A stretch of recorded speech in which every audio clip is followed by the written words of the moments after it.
السلام علیکم دوستو، میرا نام ہے عبداللہ اور آپ دیکھ رہے ہیں اذان ٹی وی۔ دوستو، میں نے کچھ دن پہلے آپ کو فلسطین اور اسرائیل کے مسئلے کی ساری ہسٹری ایکسپلین کی تھی کہ کیسے 100 سال پہلے یورپ سے سارے یہودی فلسطین میں آ کر بسے، انہوں نے اسرائیل بنایا اور آج فلسطینی اپنی ہی زمین سے بے گھر ہو چکے ہیں۔ اس ویڈیو میں آپ کو فلسطین کے اب کے حالات ایکسپلین کروں گا۔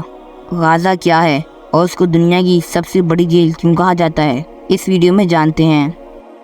دوستو، غازہ اسرائیل اور ایجپٹ کے درمیان زمین کے ایک حصے کو کہتے ہیں۔ یہاں فلسطینی رہتے ہیں۔ دوسری جگہ جہاں فلسطینی رہتے ہیں اسے ویسٹ بینک کہتے ہیں۔ غازہ وہ جگہ ہے جہاں اس وقت اسرائیل دن رات حملے کر رہا ہے۔ اس جگہ 23 لاکھ فلسطینی آباد ہیں۔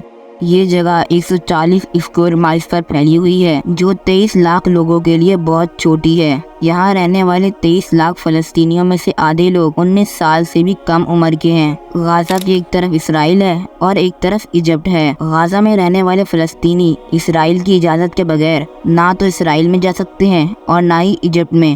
ان کو بڑی مشکل سے غازہ سے باہر نکلنے کی اجازت دی جاتی ہے، یہاں تک کہ یہ لوگ فلسطین کے دوسرے حصے ویسٹ بینک میں بھی بہت مشکل سے جاتے ہیں۔ فلسطینیوں کے لیے غازہ سے ویسٹ بینک یا ویسٹ بینک سے غازہ سفر کرنا بہت مشکل ہے، کیونکہ اسرائیل ایسا ہونے نہیں دیتا۔ اسی وجہ سے دونوں حصوں میں رہنے والے فلسطینی اپنے رشتہ داروں سے بھی نہیں مل پاتے، یعنی غازہ کے فلسطینی نہ ہی فلسطین کے دوسرے حصے ویسٹ بینک جا سکتے ہیں، نہ ہی ایجپٹ جا سکتے ہیں اور نہ ہی اسرائیل۔ تو پھر یہ لوگ جائے کہاں؟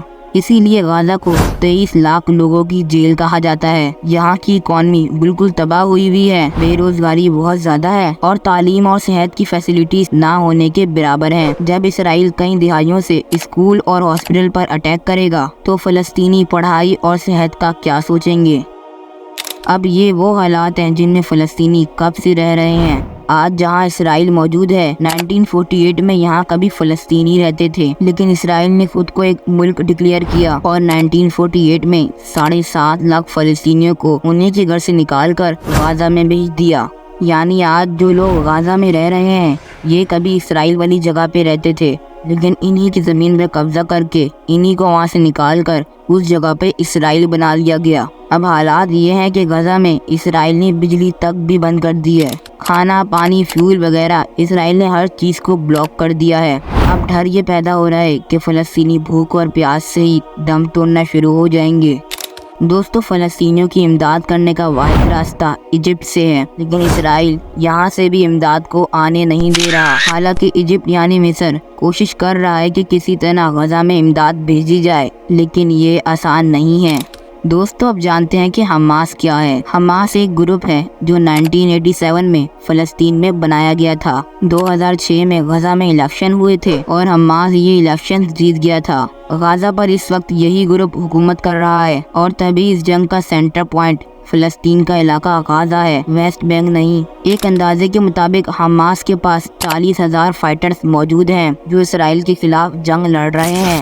یہ بھی کہا جاتا ہے کہ حماس نے غازہ کے نیچے ایک خفیہ سرنگوں کا نیٹ ورک بنایا ہوا ہے جہاں سے یہ آپریٹ کرتے ہیں۔ بہرحال دوستو، غازہ کیا ہے اور یہاں فلسطین کیسے رہ رہے ہیں اور اس وقت یہاں کھانا پانی تک موجود نہیں ہے؟ مجھے امید ہے کہ آپ کو ان سارے سوالات کے جوابات مل گئے ہوں گے، اور آپ اس بارے میں کیا رائے دینا چاہتے ہیں کمنٹ سیکشن میں دے سکتے ہیں۔